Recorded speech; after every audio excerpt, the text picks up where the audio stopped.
आपल्या पाल्यासाठी अकॅडमी शोधताय? मग चिंता नको. अपेक्स अकॅडमी आदर्श शैक्षणिक संकुल, कुंडल रोड, विटा.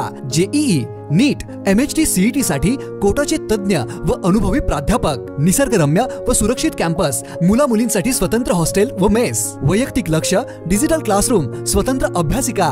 इयत्ता 10वी अपियर विद्यार्थ्यांसाठी मोफत ब्रिज कोर्स दिनांक 1 एप्रिल 2025 पासून सुरू होत आहे. एक वेळ अवश्य भेट द्या आणि आजच आपल्या पाल्याचा प्रवेश निश्चित करा. अपेक्स अकॅडमी, विटा.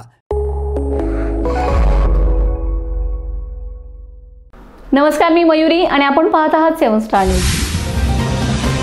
उन्हाळा सुरू असल्यामुळे राज्यात सध्या कमालीचा उकाडा आहे. वातावरणातील तापमानाचा पारा देखील वाढलाय. परिणामी अंगाची लाही होत आहे. तसेच राज्यातील धरणातील पाणीसाठा हळूहळू कमी होत आहे.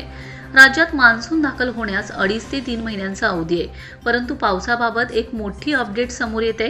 राज्यात पुढील 4-5 दिवसात हलक्या ते मध्यम स्वरूपाच्या पावसाची शक्यता आहे, असा अंदाज हवामान खात्याने वर्तविला आहे.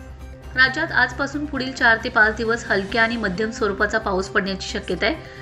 पुणे आणि घाट क्षेत्रासाठी छत्रपती संभाजीनगर, जालना जिल्ह्यांसाठी पुढील 2 दिवसांसाठी, तर जळगाव, नाशिक आणि घाट क्षेत्र, अहिल्यानगर जिल्ह्यांसाठी हवामान विभागानं उद्यासाठी पावसाचा ऑरेंज अलर्ट जारी केलाय. गारपिटीची देखील शक्यता वर्तवली. ठाणे, रायगड, रत्नागिरी, सिंधुदुर्ग, धुळे, नंदुरबार, जळगाव, नाशिक, अहिल्यानगर, पुणे, कोल्हापूर, सातारा, सांगली, छत्रपती संभाजीनगर, जालना, बीड, अकोला, अमरावती, बुलढाणा, वाशिम या जिल्ह्यांसाठी हवामान विभागाने पावसाचा येलो अलर्ट जारी केलाय. दरम्यान यंदा एप्रिल ते जून हा कालावधी नेहमीपेक्षा जास्त उष्ण राहण्याची शक्यता हवामानशास्त्र विभागाने वर्तवली.